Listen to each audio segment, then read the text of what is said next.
Մեր յուղը գործարան չէ, փրկենք մեր յուղը։ Գրություններով Երնջատապ յուղի երիտասարդները ներկայացել էին հանրային լսումների, դեմ արտահայտվելու իրենց յուղում ցեմենտի գործարան բացելուն։ Արագածոտնի մարզի ապարան համայնքի Երնջատապ բնակավայրում North Invest ՍՊ-ն անցկացրել է հանրային լսում արտադրական գործարանի վերահատակագծման և մինի ցեմենտի արտադրամասի կառուցման նախագծի շուրջ։ Գյուղացիները սակայն միասնականորեն դեմ են արտահայտվել նախաձեռնությանը։ Նրանց խոսքով արտադրամասի գործարկումը պարունակում է առողջապահական ռիսկեր։ Գործարանը նախատեսվում է կառուցել Երնջատապ և Շողակն յուղերի միջև, սակայն այն ավելի մոտ է լինելու Երնջատապին։ Ապարան համայնքի ղեկավարի տեղակալ Հրայր Մկրտչյանի խոսքով բնակիչների հիմնական մտահոգությունը վերաբերվում է էկոհամակարգին ու բնապահպանական ռիսկերին։ Մարդիկ ասում են, որտեվ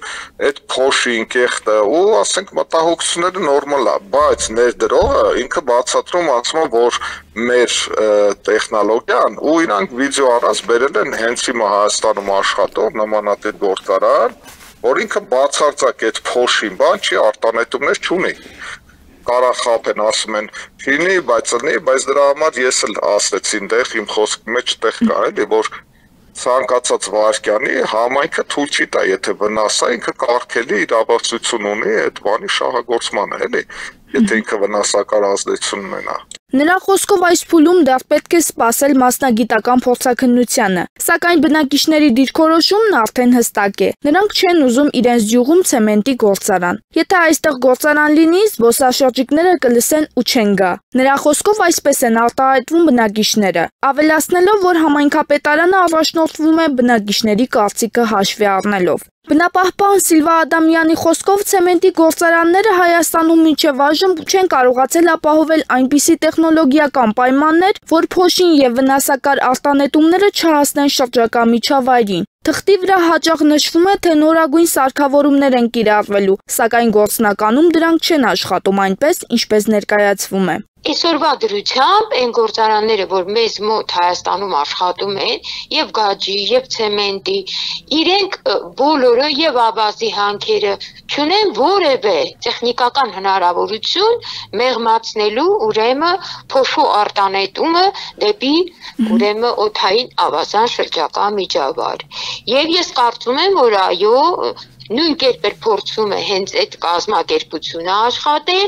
եւ իդեպ նաեւ ձեզ պետք է ասեմ, որ շատերը թղթի վրա գրում են տարբեր տեսակի ուրեմն իրենց հնարավորությունները, թե այս կօգտագործենք, բայց իրականում երբ որ արդեն համոզում են համայնքին եւ ստանում են թույլտվությունը, կանգնում ենք փաստի առաջ։ Դա եղել է եւ տարբեր տեղերում, հիմա չեմ ուզում հանքարդյունաբերության ոլորտին անդրադառնալ, հանքարդյունաբերության ոլորտում այդպիսի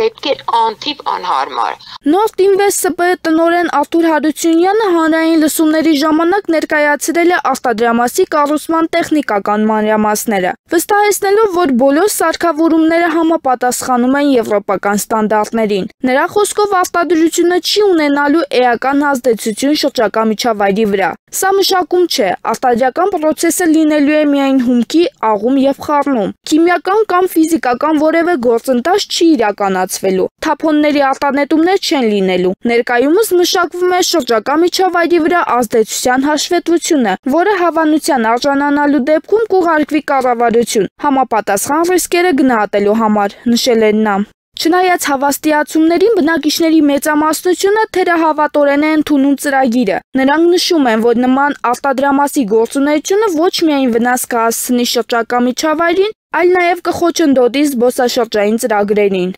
Շողակն համայնքի ղեկավարի խոսքով այս հարցում ամենակարևորն այն է, որ որոշումը պետք է կայացվի ժողովրդի կամքով։ Եթե գյուղացիների մեծամասնությունը դեմ է, մենք որպես համայնքի ղեկավարներ չեն կարող հակառակ դիրքորոշումը ունենալ։ Եթե ժողովուրդը դեմ են դրան, եթե ես ով կարամ կողմեմ դեմ։ Մենք կերնենք ժողովուրդը ինչ ասում են ժողովրդի պարտիի հետ ենք։ Դա կապանագնարունով ասեմ, եթե իրանց ֆիլտրացիաները անեն, ասենք կեպլավիններ դնեն, բանեն դնեն, նու ով կարա բնաս չի, կարա բնաս, բնաս չի, որ ասենք 100% բնաս չի, բայց կարող ասենք, եթե իրանց ասած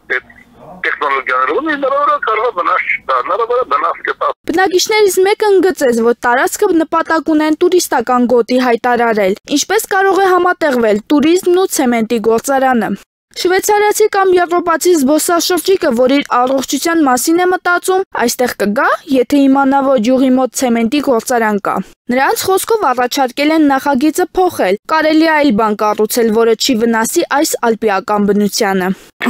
Մեծամասնությունը երևի բոլորը դեմ են արտահայտվել։ Բնապահպան Սիլվա Ադամյանը նաև ընդգծեց, որ նման գործարաններ պետք է կառուցվեն այնպիսի տարածքներում, որտեղ քիչ է բնական միջավայրը, բուսական եւ կենդանական աշխարհը եւ չկա բնակչություն, առնվազն մի քանի կիլոմետր շարավղով։ Իսկ յուղերի անմիջական հարևանությամբ նման ձեռնարկություն շահագործելը խիստ վտանգավոր է։ Նրա խոսքով Հայաստանում բազմաթիվ օրինակներ կան, երբ համայնքներին խոստացել են անվտանգ գործունեություն, սակայն արդյունքում առաջացել են լուրջ բնապահպանական եւ առողջական խնդիրներ։ Հենց այս պատճառով էլ համայնքի բնակիչների մտահոգությունները լիովին հիմնավոր են։ Առաջի ուրեմն քայլնա դեպի կոռուպցիոն ռիսկեր։ Այն որ հանրությունից պահվում է հասարակական կազմակերպություններից նման լսումները։ Ադամյանը հավելեց, որ հանրային լսումների մասին տեղեկությունները հաճախ թաքցվում են կամ ուշ են տարածվում։ Սա ըստ նրա կոռուպցիոն ռիսկ է առաջացնում, քանի որ հասարակությունը չի տեղեկացվում լսումների մասին եւ չի կարող լիարժեք մասնակցել գործընթացին։